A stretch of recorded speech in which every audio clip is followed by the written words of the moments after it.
Welcome to The Cutting Floor, a weekly podcast of West Cannon Baptist Church. Hi, I'm Emily, and with me is Pastor Wes. This week, your sermon covered Psalms 115. In verses 12 to 13, the psalmist speaks about the Lord's blessing on Israel. Do those promises extend to us today, or were those meant only for the Israelites?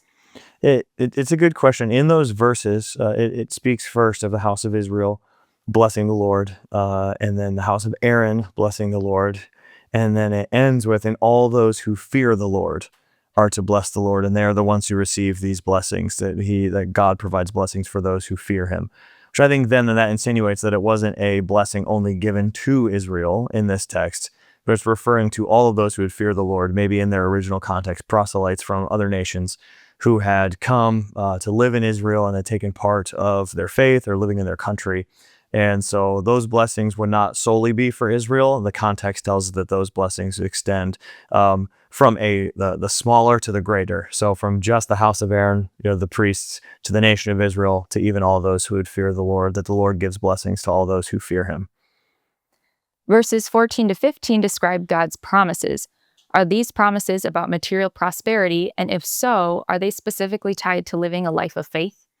So these blessings and these promises they definitely relate to prosperity. It's mentioned there many times that the Lord would give and would bless them not only with material blessings, but also with spiritual blessings.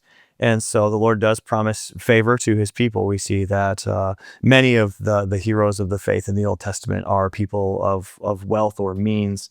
But their great blessing is in their love for the Lord and the spiritual blessings that they are given, not necessarily purely in the physical.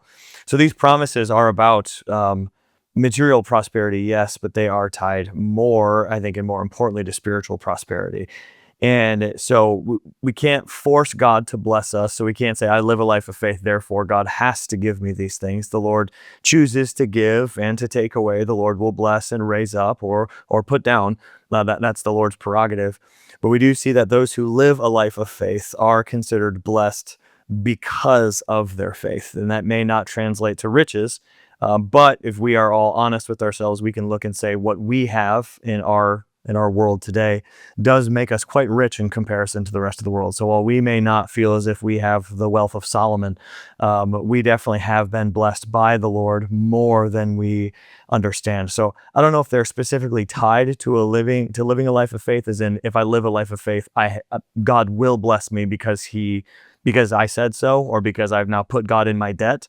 But we do see the regular pattern of God is that those who live by faith are blessed by him spiritually, and oftentimes there may be attached to that physical material blessings, but we can't just say, I did this, therefore God owes me this. God does not owe us that. So we just have to be careful to walk that fine line and feel that tension.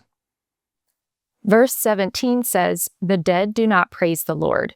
How should we understand that statement in light of the believer's hope in the resurrection? So in its context, the dead here is referring to the dead, the body of the dead.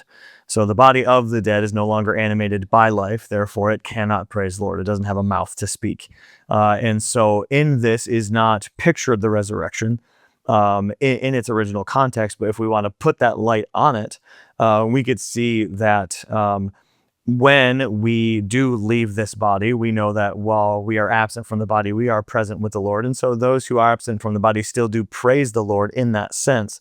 But that's not the sense in which the psalmist is writing this in this text. He is saying those who are alive praise the Lord because they are living, but when their body is dead, their body is no longer animated to do that. So it's purely a physical usage in the text here.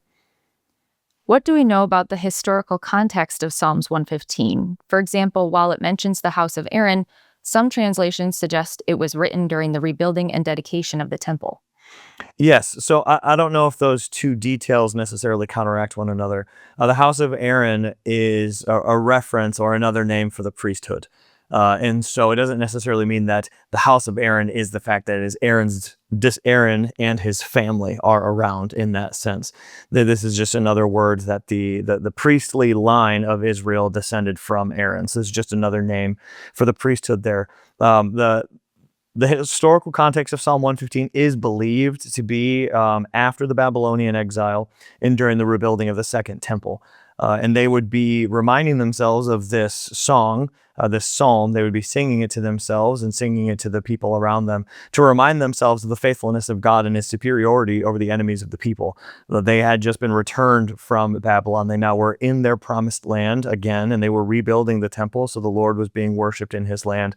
And for them, it would be good for them to remind themselves that it was the Lord that had done this. They had not brought themselves back. The enemies of the Lord could not keep them. The gods of the foreign nations were nothing in comparison to the living God who brought his people back to his land. And so it is in that context that they write this as a psalm of remembrance of God. And then, as I mentioned in the sermon, it would often be a psalm that would be sung as they remembered the Passover. And so this was a song of remembrance to the people. Sadly, we have to remind ourselves of the greatness of God and his ability to rescue us from our enemies. Far too often we get caught in our circumstances and looking around us and in taking the hardships we're facing as if we're the only ones facing them, forgetting that God is with us. And so this is a good psalm for us today as well, to remind ourselves of the trials and the tribulations that we face. We have a God who is great and is powerful, is merciful, and is loving, and he is with us and he is for us.